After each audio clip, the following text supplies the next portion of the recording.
Hello friends, কেমন আছো? আশা করি ভালোই আছো। শুভ দুপুরের শুভেচ্ছা সবাইকেই জানাই। সবাই একটু কমেন্ট করে জানাবে এটা কি মাছ বলো তো।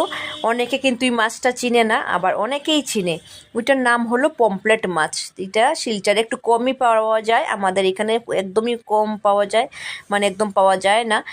এটা কলকাতাতে খুব ভালো পাওয়া যায়, তাই আমার ঘরে আজকে ওইটা নিয়ে আসলাম পমফ্রেট মাছ। তাই চলো রেডি করে নিলাম, দেখো ভালো করে কেটে পরিষ্কার করে নিয়েছি, দেখো একদম রেডি করে নিয়েছি। অল্প করেই করছি, বেশি করব না এখন। তাই চলো রেডি করে নিলাম। একটু মশলা মেখে দিই, লঙ্কা গুঁড়ো, নুন আর সাথে হলুদের গুঁড়ো দিয়ে আমি ভালো করে দেখো মেখে নিচ্ছি। এখন তেলটাও গরম বসিয়ে দিব, ভাজা আগে করে নিই। আজকে চচ্চড়ি করব, দেখো পেঁয়াজ দিয়ে চচ্চড়ি করব, পমফ্রেট চচ্চড়ি।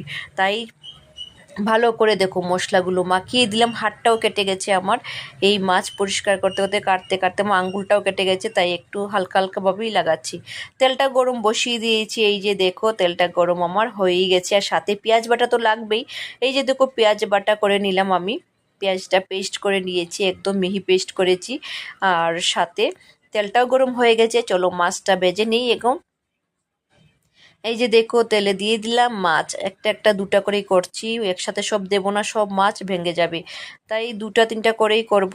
এই যে দেখো একদম হালকাভাবে ভাজা হওয়ার পরেই আমি ওই সাইডটা উল্টে দিয়ে দিলাম। দেখো বেশি কড়া ভাজা করব না, মচমচা ভাজা ভালো লাগে না খেতে একদম। তাই দেখো ওই সাইডটা উল্টিয়ে দিয়ে দিলাম। কার ভালো লাগে পমফ্রেট মাছ একটু কমেন্টে জানাবে আমাকে, ভিডিওটা স্কিপ না করে সবাই একটু কমেন্ট করে যাবে দেখে। তাই দেখো হয়ে গেছে ভাজা। এই যে দেখো স্লাইট ভাজা করেছি, বেশি মচমচা ভাজা আমি করেছি না।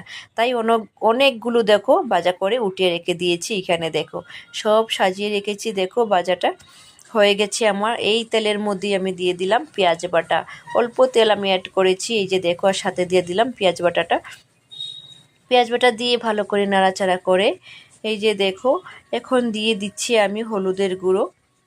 আর পেঁয়াজটা অল্প ভাজা হয়ে গেছে আমার, দেখো হলুদের গুঁড়ো আর লঙ্কার গুঁড়ো তো লাগবেই, না হলে কি হবে।